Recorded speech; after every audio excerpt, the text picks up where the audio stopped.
If you only have $100 to invest, you might think it's pointless. Like, seriously, what can you even do with that? But here's the truth.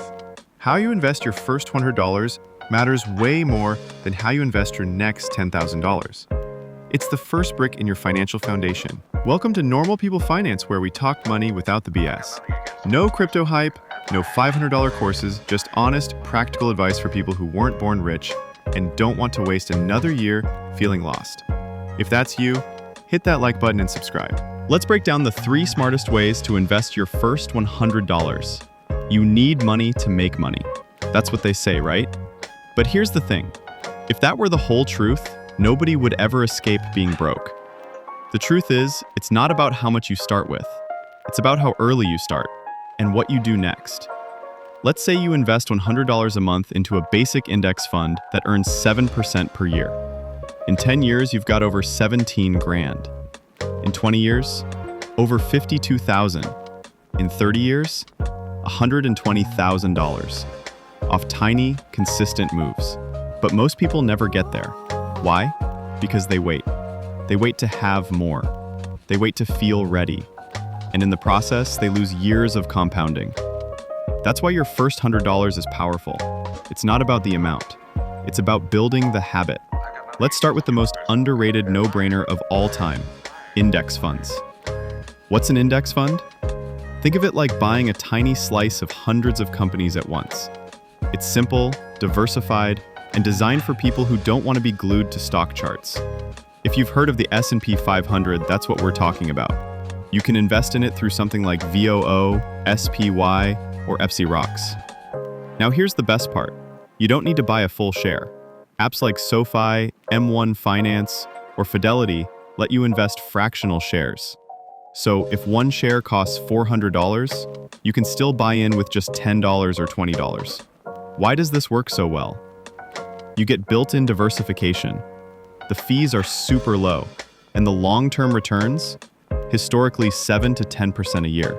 Even better, you don't have to guess which company is going to the moon next. You just buy the whole market and let time do the heavy lifting. This is what Warren Buffett recommends to normal people, because it works. And yes, the market has ups and downs. But if you give it time, like decades, it's been one of the most reliable ways to grow wealth, all without picking stocks or trying to beat the system. So if you've got $100 and no idea where to begin, start with an index fund and keep showing up every month. All right, investment number 2, you. No, not like the guru on YouTube promising you passive income if you buy his course. We mean actual practical self-investment in skills and tools that help you earn more down the line. Here are 3 ways to spend $100 that can pay you back for life. Option 1, learn a new skill. Take a course on Udemy, Coursera, or Skillshare. And not just fluff, personal finance, copywriting, Excel, Google Ads, web design, or even basic video editing. You're not trying to become an expert overnight. You're just trying to become more valuable at your job, in the gig economy, or as a side hustler. Option 2, build a simple platform. Use your $100 to buy a domain name and hosting. Set up a website, a blog, a digital storefront. Something that plants your flag on the internet. It might not earn you anything yet, but it gives you leverage down the road. Option 3, buy books that flip your mindset. Here's a wild idea. $15 can literally change how you think about money forever. Start with The Psychology of Money by Morgan Housel. I Will Teach You to Be Rich by Ramit Sethi. Atomic Habits by James Clear. Think of it like this. You're spending $100 to unlock future opportunities. Ones that make you more employable, more creative, and more confident with your money. ROI? Potentially infinite. Alright, this one's not sexy, but it's critical. High-yield savings accounts. Savings accounts aren't investing. But hear me out. When you're just starting out, your $100 might not need to go into stocks. It might need to go into stability.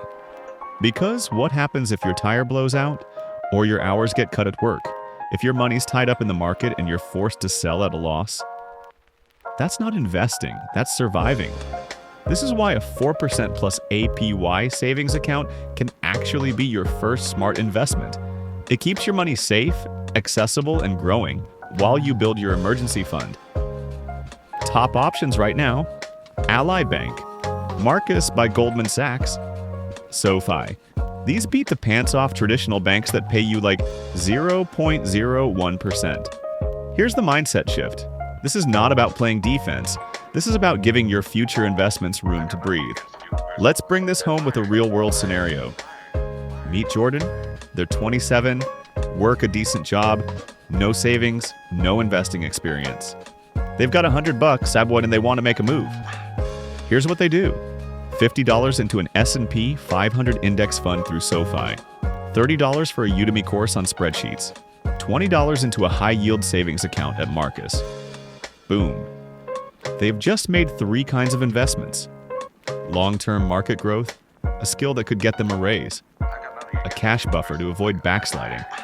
Fast forward 6 months. Jordan's got a system. They're contributing $50 a month. They've built a $600 emergency fund, and they're the Excel person at work now. Did they hit it big? Nope. But they started. And starting is what makes everything else possible. So, what would you do with your first $100? Drop a comment and let us know. And if you got value from this, like the video, hit subscribe and stick around for what's next. Coming up, we're breaking down the 5 worst money habits keeping you broke. And trust me, you're probably doing at least one of them. See you there.